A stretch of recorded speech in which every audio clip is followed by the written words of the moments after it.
Hello everyone. आज का हमारा टॉपिक है यूनियन एंड इट्स टेरिटरी। इस टॉपिक के अंदर आर्टिकल फर्स्ट से लेकर फोर्थ तक आते हैं। तो आज इस वीडियो में हम उन आर्टिकल्स की बात करेंगे। सो बिना कोई डिले किए let's get start the video. तो सबसे पहले हम बात कर लेते हैं आर्टिकल फर्स्ट की, जो कि बात करता है यूनियन ऑफ स्टेट्स की। आर्टिकल फर्स्ट के अंदर 3 क्लॉज है। पहला क्लॉज बोलता है India that is Bharat shall be a union of state, it is not a federation.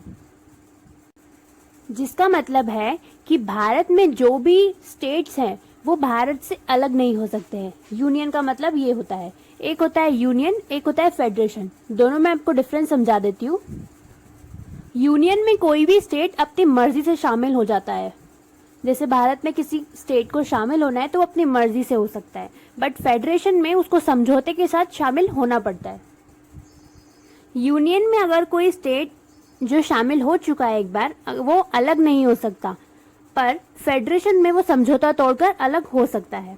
उसके बाद यूनियन में जो होता है, जो केंद्र होता है यानी कि सेंट्रल गवर्नमेंट, वो ज्यादा पावरफुल होती है, स्टेट गवर्नमेंट उससे लेस पावरफुल होती है। पर फेडरेशन में जो सेंट्रल गवर्नमेंट होती है वो लेस पावरफुल होती है एंड जो स्टेट गवर्नमेंट होती है वो मोर पावरफुल होती है।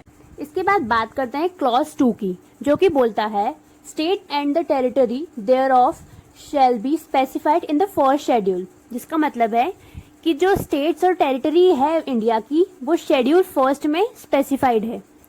हमारे कॉन्स्टिट्यूशन में जैसे कि उस समय पर 12 शेड्यूल्स थे, तो उसके फर्स्ट शेड्यूल में बताई गई है, स्पेसिफाई की गई है। उसके बाद बात करते हैं क्लॉज 3 की, जो बोलता है the state of the India shall be comprised. जिसका मतलब होता है टेरिटरी में क्या क्या शामिल होगा वो सब बताता है ये। इसमें 3 पॉइंट्स हैं। टेरिटरी ऑफ अ स्टेट, किस राज्य का क्षेत्र है वो स्पेसिफाइड होता है, यूनियन टेरिटरीज, एंड थर्ड है territory that may be acquired by the government of India at any time. अब हम बात कर लेते हैं आर्टिकल 2 की, जो बात करता है एडमिशन और स्टैब्लिशमेंट ऑफ न्यू स्टेट्स।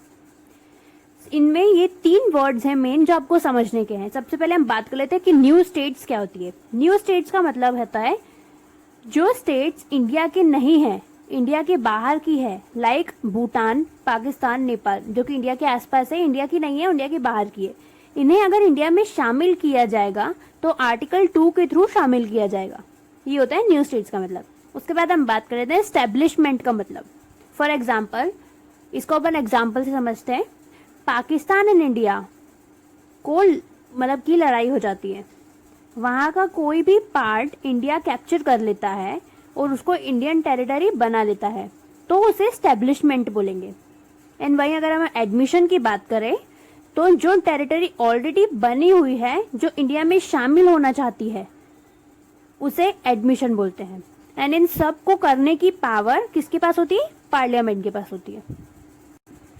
अब हम बात कर लेते हैं आर्टिकल 3 की, जो बात करता है formation of new states, alteration of area, boundaries और नेम ऑफ एग्जिस्टिंग स्टेट्स। इसका मतलब है कि कोई भी एग्जिस्टिंग स्टेट जो है, जो उसकी बाउंड्रीज, एरियाज, नेम कैसा चेंज करना चाहता है, ये न्यू स्टेट कैसे बनाना है, ये आर्टिकल 3 में बताया गया है।